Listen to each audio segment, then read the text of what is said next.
नागपुर गांव में संतराम नाम का एक मजदूर रहता था। वो शनिदेव पर बहुत गहरी आस्था रखता था। संतराम हर शनिवार मंदिर जाकर काले तिल, तेल और दाल शनिदेव को अर्पित किया करता था। एक शाम वो उदास मन से घर लौटता है। तभी उसकी पत्नी उससे पूछती है, अजी क्या हो गया, क्यों इतना उदास दिख रहे हो, आज कोई काम नहीं मिला क्या? क्या बताऊं सुनीता, आज मैं सारा दिन खाली ही बैठा रहा, मुझे कोई काम नहीं मिला। आज मैं खाली हाथ ही घर लौट आया। न जाने अब आज के खाने का गुजारा कैसे होगा। आए बड़े शनि भक्त, अब क्यों नहीं कहते उनको तुम्हारी मदद करने के लिए? 1000 बार कहा है शनिदेव की पूजा करने से घर में परेशानियां आती, लेकिन मेरी बात तो कोई सुनता ही नहीं। अब जाओ अपने शनि से ही खाना मांग लो। ओहो सुनीता, तुम कहाँ की बात कहाँ ले जाती हो। शनिदेव की पूजा से मुसीबत नहीं बल्कि जीवन में खुशियाँ आती हैं। वो तो अपने भक्तों की सदा सहायता करते हैं। मैं कह देता हूँ, एक न एक दिन वो हमारे दुख भी जरूर दूर कर देंगे। तभी बाहर दरवाजे पर कोई आता है। अरे भाई, क्या तुम मेरा एक काम कर दोगे? जो तुम्हारी मजदूरी होगी तुम ले लेना। हाँ हाँ क्यों नहीं, बताइए क्या करना होगा मुझे? भैया मेरा थोड़ा सामान है, वो स्टेशन तक पहुँचाना है। वो क्या है ना, मैं अपने गाँव जा रहा हूँ। ये कहकर वो आदमी संतराम को अपने साथ ले जाता है। कहाँ है आपका सामान, दिखाइए। ये रहा मेरा बैग और अटैची, बस इतना सा। इसको तो मैं चुटकियों में स्टेशन पहुँचा दूंगा। इसके बाद संतराम सामान उठाकर उस आदमी के साथ चल पड़ता है और कुछ ही देर में स्टेशन पहुँच जाता है। तुम्हारा बहुत बहुत शुक्रिया भैया, ये लो तुम्हारी मजदूरी 10 रुपए।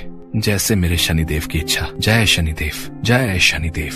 ये कहकर संतराम वहाँ से चला जाता है। रास्ते में जाते वक्त वो सोचता है, अब मैं इन पैसों से खाने का सामान ले लेता हूँ। वो सीधा दुकान पहुँचता है। भाई मुझे थोड़ा आटा और तेल दे दो। पर संतराम भैया, आज तो शनिवार है ना, और आप तो हर शनिवार तेल, तिल और उड़द की दाल लेकर जाते हो, फिर आज आटा? अरे अब मैं तो भूल ही गया था। अच्छा हुआ तुमने याद दिला दिया। तुम जल्दी से यही तीनों सामान बांध दो।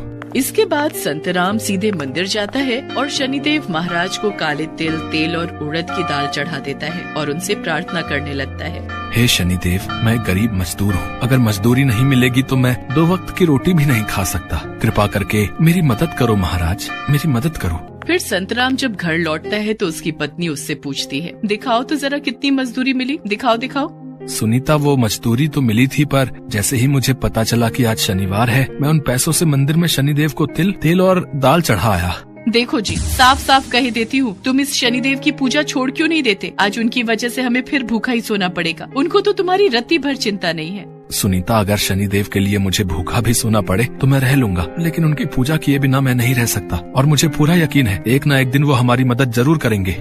अरे क्या खाक मदद करेंगे? 2 वक्त की रोटी तो वो अपने भक्त को दे नहीं सकते, और सारी दुनिया ये बात जानती है कि शनि एक ऐसा देवता है कि इसकी टेढ़ी दृष्टि जिस पर पड़ जाए वो दर बदर की ठोकरें खाने को मजबूर हो जाता है, और इसकी 7.5 और ढैया जिस पर चलने लगे वो तो बर्बाद ही हो जाता है। अब भी कह देती हूँ, तुम उनकी पूजा छोड़ दो। सुनीता, तुम मेरे प्रभु का अपमान मत करो। वो तो बड़े ही दयालु और परोपकारी हैं। तुम्हें नहीं पता, राजा विक्रमादित्य ने उनका अपमान किया था तो उनका रूप कुरूप कर दिया था, और तेली के घर कोल्हू चलाना पड़ गया था उन्हें। फिर जब राजा विक्रमादित्य ने उनसे माफी मांगी, तब मेरे शनिदेव ने उनको वैसा ही रंग रूप और उनका राजपाट उनको लौटा दिया था। तो अब तुम मुझसे क्या चाहते हो? क्या मैं भी उनसे माफी मांगू?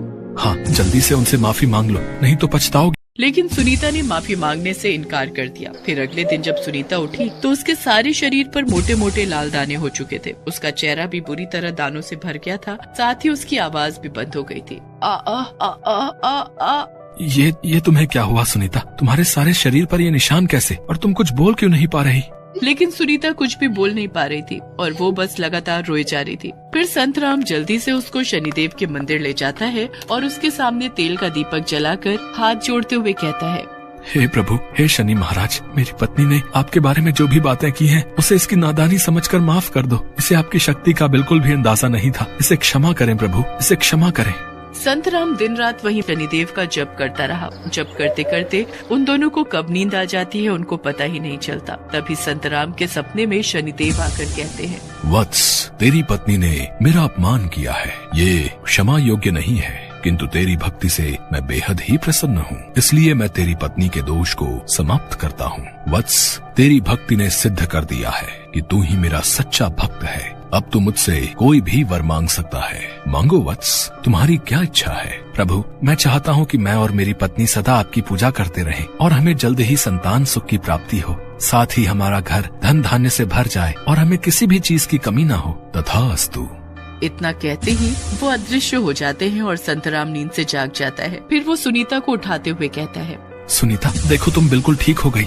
ये कैसे? मैं तो पूरी तरह ठीक हो गई और अब मैं बोल भी सकती हूँ। कैसे हुआ ये चमत्कार? ये सब शनिदेव की कृपा से हुआ है। मुझे माफ कर दीजिए प्रभु, मुझसे गलती हो गई। मैंने अपनी अज्ञानता के चलते आपका बहुत अपमान किया। मुझे क्षमा करे प्रभु, मुझे क्षमा करे। अब से मैं भी इनके साथ हर रोज आपकी पूजा अर्चना करूंगी। जय शनिदेव, जय शनिदेव। फिर वो जब घर वापस जाते हैं तो उनके घर के अंदर एक काले रंग की पोटली रखी हुई होती है। संतराम जैसे ही उस पोटली को खोलता है, उसमें ढेर सारे हीरे जवाहरात रखे हुए होते हैं। वो दोनों हाथ जोड़कर कहने लगते हैं, ये सब मेरे शनिदेव की कृपा है। जय शनिदेव, जय शनिदेव, जय शनिदेव, जय शनिदेव। इसके बाद वो एक बड़ा सा घर और गाड़ी ले लेते हैं। साथ ही अपने घर के अंदर बड़ा सा मंदिर बनवाते हैं और उसमें शनिदेव की प्रतिमा रखते हैं और दिन रात उनकी पूजा करते हैं। फिर कुछ महीनों बाद सुनीता एक पुत्र को जन्म देती है, जिसका नाम वो शनि रखते हैं। इसके बाद दोनों पति पत्नी अपने बच्चे को लेकर शनिदेव के मंदिर जाते हैं।